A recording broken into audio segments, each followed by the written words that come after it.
الحمد لله رب العالمين وبه نستعين على أمور الدنيا والدين صلى الله على سيدنا محمد وعلى آله وصحبه أجمعين.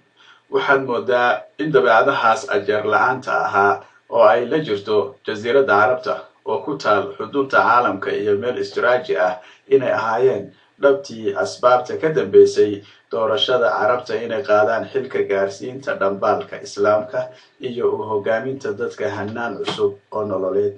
dadkaas carbeed oo aadanaha kale kaga duwanaa dabeecadahaas dadnimada leh baana loo doortay inay fariinta xilkeeda qaadaan oo dadka kale gaarsiiyaan.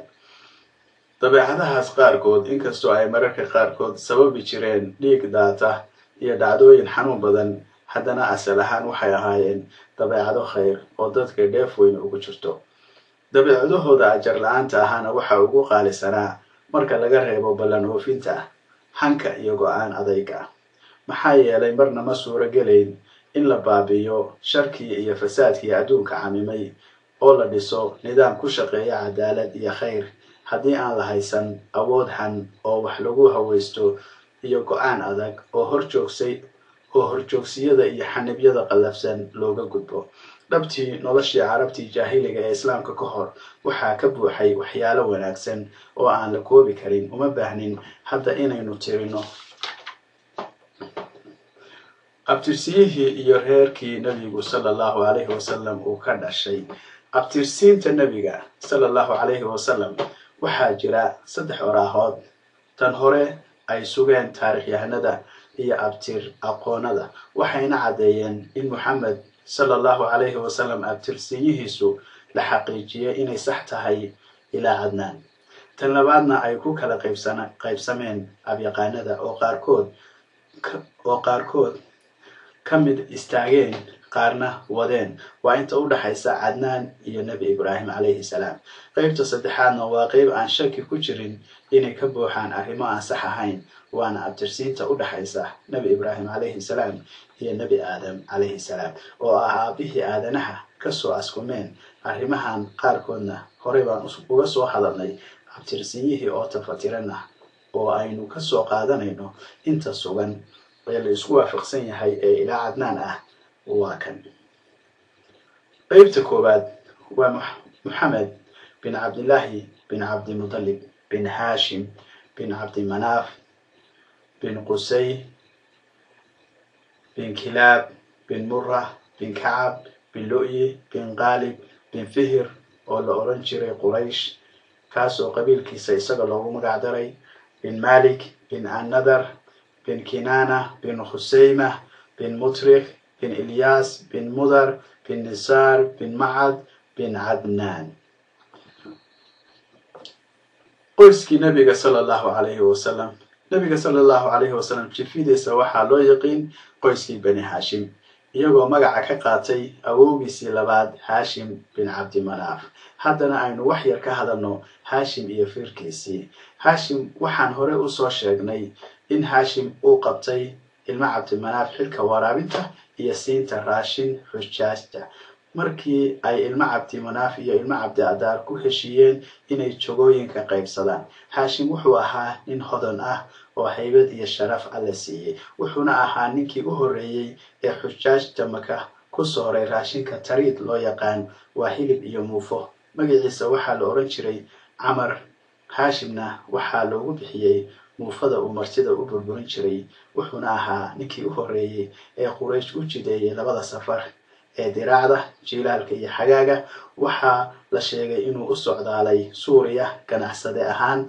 markii uu Madiina tegay buu ka guursaday gabar la yiraahdo Salma binti Amar oo Bani Abdi Najjar ahayd. markii uu la aqal galay oo muddo la joogay iyadoo uu leh ka tegay isagoo aaday Suuriya, wuxuuna isla markiiba ku geeriyooday Qasa oo dhulka Falastiin ku taal sanadkii markii uu ahaa 497 ciise kadib.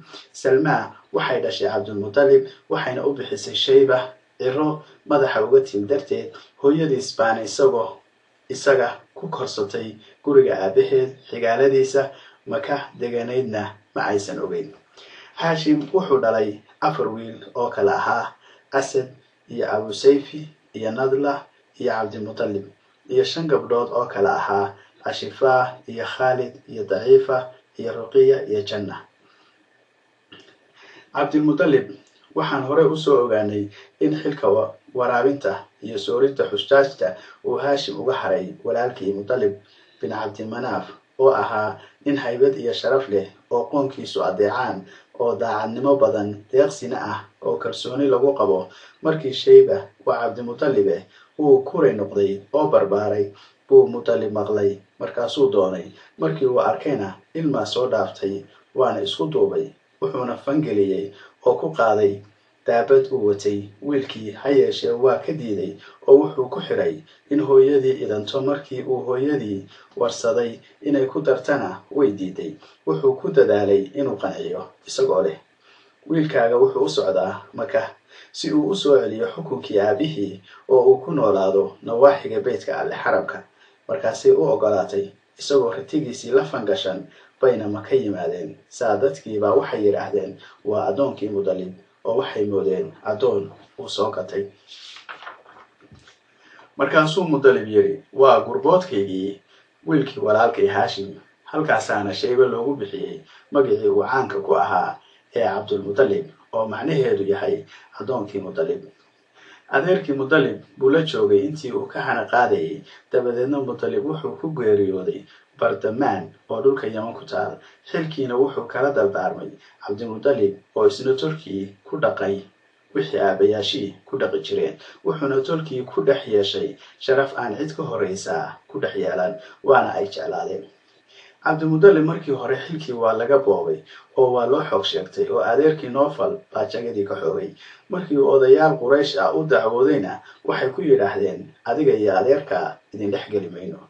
Markaasuu abtiyaashii tixo gabay ah oo habarwacasho ah u diray. Markaasaa waxaa u soo gurmaday abtigii Sacad bin Cadi oo 80 gaadiida fuushan hogaaminaya, waxayna ku soo degeen dhinaca dooxada ee Maka. Markaasuu Cabdimudallib u yimid oo yidhi, abti ina keena aan guriga idin dejiye. Markaasuu yidhi, maya wallaahi baanan degayn jeeraan Noofal ishelno. Dabadeedna wuxuu Sacad isla soo taagay Noofal oo Kacbada odayaal Quraysh ah la fadhiya.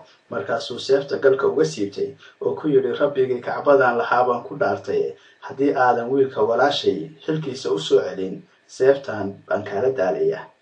Markaasuu yidhi, waa u celiyey. Odayaal Quraysh ah buuna markhaati uga dhigay. Markaas buu Sacad wiilkii walaashii Cabdimudallib 3 la deganaa oo marti u ahaa isaga iyo ciidankiisiiba. Dabadeedna inta cumraystay buu Madiina u laabtay. Markii ay taasi dhacday, Noofal wuxuu xulafo la noqday ilma Cabdishams bin Cabdimanaaf, waxayna ku heshiiyeen inay iska bahaystaan ilma Haashim bin Cabdimanaaf. qabiiladii Khusaaca la oran jiray markii ay aragtay bin Najaar oo Cabdulmudallib reer abti ahaan ugu soo hiiliyay bay iyana yiraahdeen, annagaaba sida aad u dhasheen baan u dhalay, annagaana u mudan inaan u hiilino. maxaa yeelay waxa Khusaaca ahayd Haashim hooyadii. Dabadeedna Khusaaca iyo ilma Haashim waxay isugu tageen daaru nadwa, waxayna halkaas ku kala saxeexdeen gaashaanbuur ay isaga baahaysanayeen ilma Cabdishams bin Cabdimanaaf iyo Noofal. Isbaahaysigaasina waa kii sababta uu noqday furashadii Maka sida aan arki doono. Cabdimudallib arrimaha Beytka Alle kala soo gudboonaaday waxa uu weynaa 2 arrimood oo kala ahaa qodidii ceelka Samsamka iyo dhacdadii maroodiga. Qisadii arrinta hore marka la soo koobo waa sida tan: isagoo hurdaba riyo lagu amray inuu ceelka Samsamka qodo. Inta meesha uu ku yaal loo tilmaamay, qodidii buu ku dhaqaaqay. Wuxuu helay qalabkii ay raggii Jurhum markii ay guurayeen ku duugeen oo ahaa seefo dahab ah, duruuc iyo tidciyo dahab ah.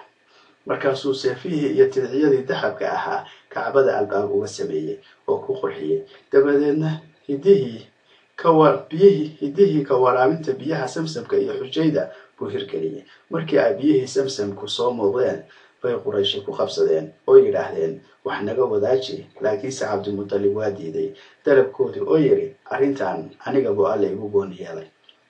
iyana waa ka hari waayeen. jeer la isula gartagay wax sheegyadii Bani Sacad Alle baase jidka wuxuu ku tusay calaamad lagu dareensiinayo in Samsamka gooni looga dhigay Cabdimudallib. calaamadaasu waxay ahayd iyagoo ku soo aaday dhul aaho ah oo ku asqooday qarkana u saarnaa inay dhintaan baa ratigii cabdimudalib fuushanaa meeshii uu cagta ka qaaday ilaahay biyo ka soo keenay markaasay qanceen oo soo laabteen. markaa walaalayaal maanta darsigeennii halkaas ayuu inoo joogayaa. waxaana inoo akhrinayay anigoo ah Maxamuud Jaamac.